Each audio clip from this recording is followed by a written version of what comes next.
Hello friends, आप सभी का स्वागत है आपके अपने YouTube channel super study tricks में। आज हम डिस्कस करने वाले हैं पर्यायवाची शब्द, जिन्हें हम ट्रिक के माध्यम से देखेंगे।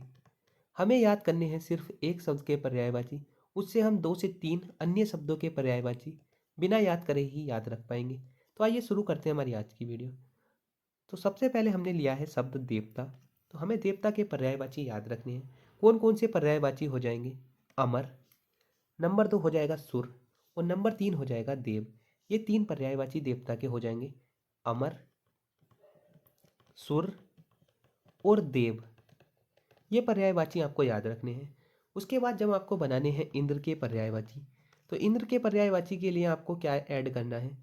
देवता के पर्यायवाची के बाद में देवता के जितने भी पर्यायवाची हैं उनके लास्ट में आपको ऐड करना है या तो पति या इंद्र या ईश।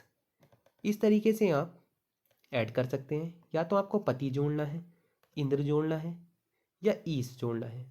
इससे आपको किसके पर्यायवाची मिल जाएंगे? इंद्र के पर्यायवाची। जैसे देवता का पर्यायवाची है अमर, अगर आप इसमें पति जोड़ें तो क्या पर्यायवाची मिलेंगे आपको?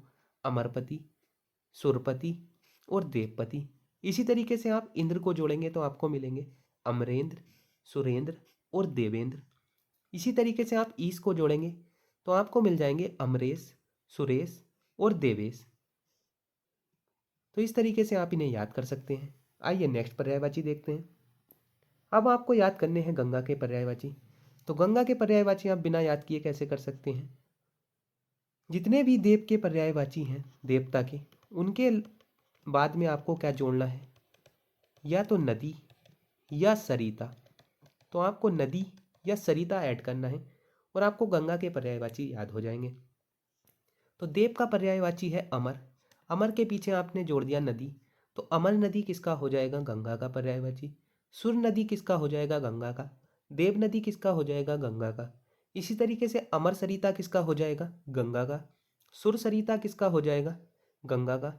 और सुर सरिता कई एग्जाम में पूछा गया है कि सुर सरिता किसका पर्यायवाची है? गंगा का।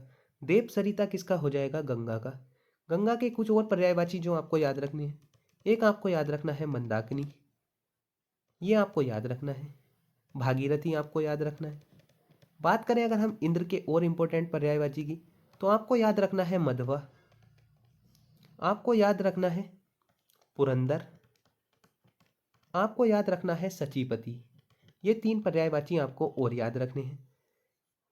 नेक्स्ट देखते हैं। अब आपको याद रखने हैं करने हैं मछली के पर्यायवाची। मछली के पर्यायवाची आपको याद करने हैं। तो मछली के कौन कौन से पर्यायवाची हो जाएंगे? मीन, मकर और झस।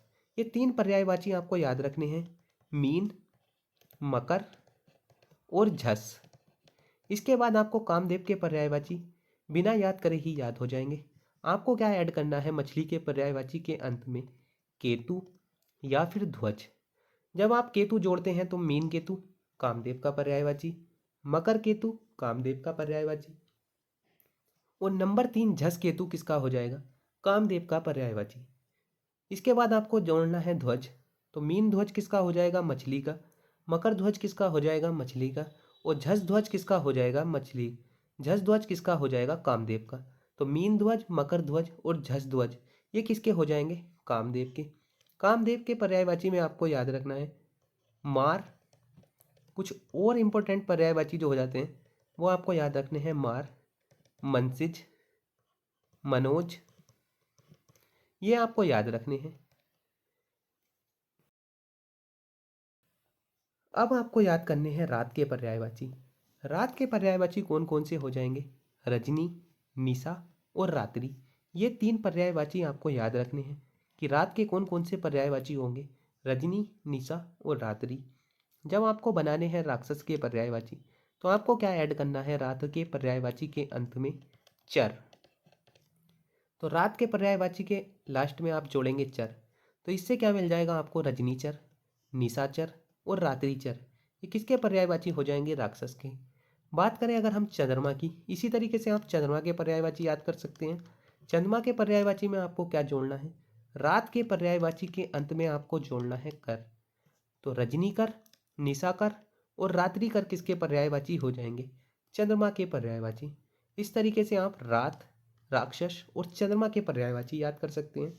चंद्रमा के और पर्यायवाची आपको याद रखने हैं सुधांशु, हिमांशु, ये आपको याद रखने हैं। नेक्स्ट देखते हैं। आइए अब आपको करने हैं जल के पर्यायवाची याद। तो जल के पर्यायवाची आपको याद रखने हैं नीर, तोय, अंबु और बारी। तो कौन कौन से पर्यायवाची आपको याद रखने हैं जल के? नीर, तोय, अंबु, बारी, ये 4 पर्यायवाची आपको याद रखने हैं। जब भी आपको कमल के पर्यायवाची याद करने हो तो आपको क्या करना है, जल के पर्यायवाची के अंत में क्या जोड़ना है? जय। तो इस तरीके से कौन कौन से पर्यायवाची हो जाएंगे? नीरज, तोयज, अंबुज और बारिज। इसके बाद बात आती है बादल की। तो बादल के पर्यायवाची के लिए आपको क्या करना है?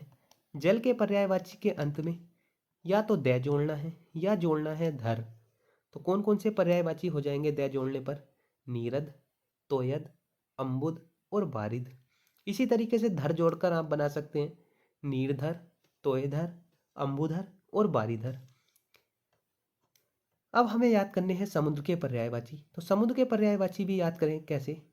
तो इसके लिए आपको जोड़ना है जल के पर्यायवाची के अंत में धी। तो इस तरीके से क्या हो जाएगा? नीर का नीरधी।